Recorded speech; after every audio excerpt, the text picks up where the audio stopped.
Hello YouTube, welcome back to another video. So this is 7.4.4 again, and we're on the road for this mission exploration. So we're coming up to this path now. It starts with Squirrel Girl, and this is a paradox path. So every time you gain a buff, you gain a paradox charge, and the way that you remove a paradox charge is by knocking them down, I believe. So I'm going to try and do a couple of dexterities, but my inputs are a bit messed up and or my reactions are a bit slow this evening, so that's just what this is. And as you can see there, by the time you get a dexterity and you get rid of the dexterity, that's 2 charges because you've gained a buff and then you've also lost the buff. So there I got 5. And when I hit Squirrel Girl, I'm just trying to get a special 1 out of them, but in the end I just decided to go for it because it doesn't like they're going to throw it. I think they get me pretty much in the corner. I just decide to go for it. I'll knock them down here, and as you can see, we lost a paradox charge. The only annoying thing about Squirrel Girl realistically is that she can put a bleed on you through the block, and you keep seeing that happening. She's constantly doing it. My paradox now is getting quite high, so I do need to start getting this back under control. I believe I'd start firing a couple of heavy attacks. Luckily for us, Squirrel Girl, even with a relatively high health pool, the bleeds don't tend to do too much unless she hits the critical bleed and the tippy toes sort of signature ability comes into play. But you can see here the paradox is starting to come down now slightly, and the doom cycle is now in full effect. Because of the paradox charges, we get 30% special attack rating bonus for each paradox that we have on us. So you can see here the damage is just getting absolutely crazy from just the special attacks themselves. And by the time she stands back up on the classic 1%, the fight's done from an unblockable special too. So that's the first fight done, nice and easy with Doom. He's going to counter a few fights on this path. Other people have told me they've cheesed this lane with Archangel and Horseman. Archangel and Apocalypse has done some stuff. Here again, I just wasn't looking at my screen after I got the victory screen. I was sat away talking, so I apologise for this. Hopefully it'll end soon. If not, I'll fast forward and skip it. Phew, there we go. That was skipped. I think I've seen people auto complete missions in the last time that took me to do that. I don't know what I was doing. So here we have Nick Fury. Now I decided to bring in Odin just to try and make the ramp up a little bit quicker. And I don't put all 3 on. I just put 2 on because I don't have any requirement for the shock. Spider-Ham can be a pain in the arse. We all know that. That's why he's a relatively tough defender and can catch people out. His animations are a little bit weird. The Porker Popper things are crazy and ridiculous, even at the best of times. And if he doesn't want to throw a special 1, God help you. The only annoying thing about him throwing the special 1 is that he starts putting all these nonsense charges, and then you have to constantly watch out for his ability to evade and stuff like that. There, I just dropped my block. There's nothing on the game, nothing from Spider-Ham, just me. I just let go of the block for whatever reason. There, he went unblockable and evaded. Luckily, I managed to get away from it. And now I just want to bait a special 2. If I did hit my second life in this fight, I'm not too concerned. There's only one more fight for Nick Fury anyway after this one, and I'm pretty confident he should be able to take that one. So Spider-Ham's a lot of nonsense charges here, so I'm going to risk throwing a heavy attack. As you can see, he evades the very final hit. I was doing it just to knock off the non-damaging debuffs that I've got on me, so the power stings and the taunt. And this is why, because I believe it's straight after this, yeah, I lose like 50% of my health to the Porker Poppers that exploded, which is mental. And also, I need to start knocking him down a little bit to get that paradox under control.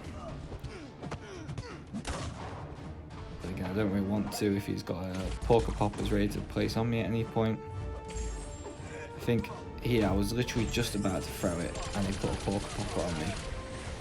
So the luck just was not on my side.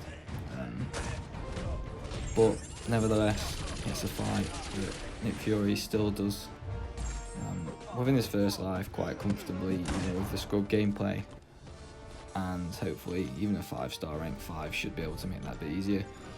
Apologies for the Alliance Quest thing, can't help that, it's just the timings that came into play. Here I decided to use Dr. Doom on 4 rags, and this is going to be just a cycle through the special attacks as per normal. Just to try and control 4 Ragnarok's power just in case he decides to hold on to it and go up to a special 3. Could have used Apocalypse, but chose not to. I just wanted to be 100% sure, because we all know that this AI, and especially someone like 4 rags that gains power, doesn't always want to throw it when he gets close. So as you see there, hit him with a special attack. Does a decent amount of damage, but it also stops his power charge kind of building up. So the combo's been reset, and it's all looking good.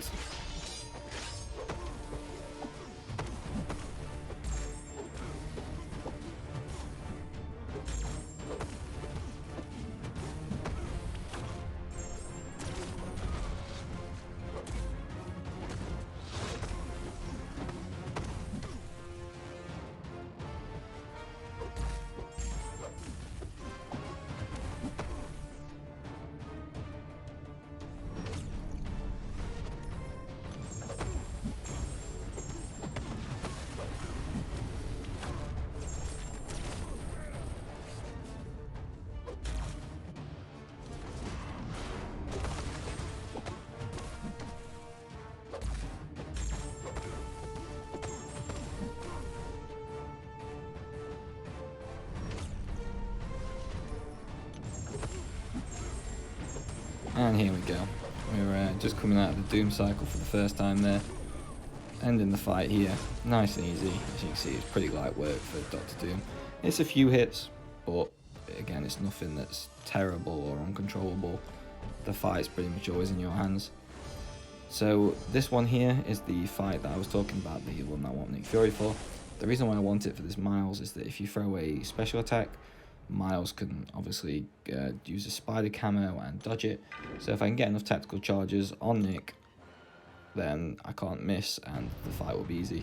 So at some point I'm hoping to hit my second life.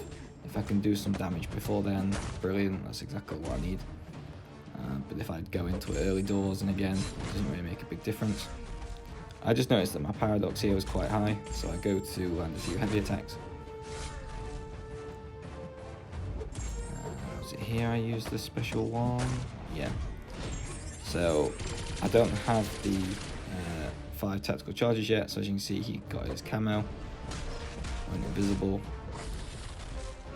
So if I was to throw another one now, I'd be fine.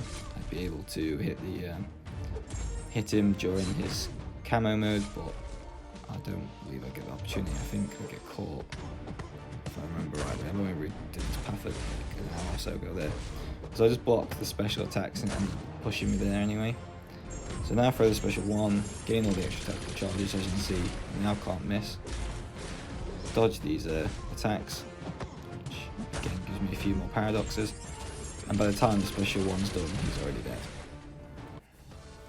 So Nick Fury still just beasting and feasting the whole way through this Act 7. He's a joke. If I got the chance to rank for them, 100% I'm taking that chance. But we'll see what happens in the future. So Doom now for these last 2 fights, Black Widow and Heimdall, and that's then this path done. So I'll be dropping this video and hopefully the next 2 paths of 7.4.4 pretty quick. Then it'll only leave me with 2 missions. I'm going to try and hopefully build up my unit pile a little bit just before we go into the final sort of quest, because I do want to buy that offer. But we'll see what happens when we get there.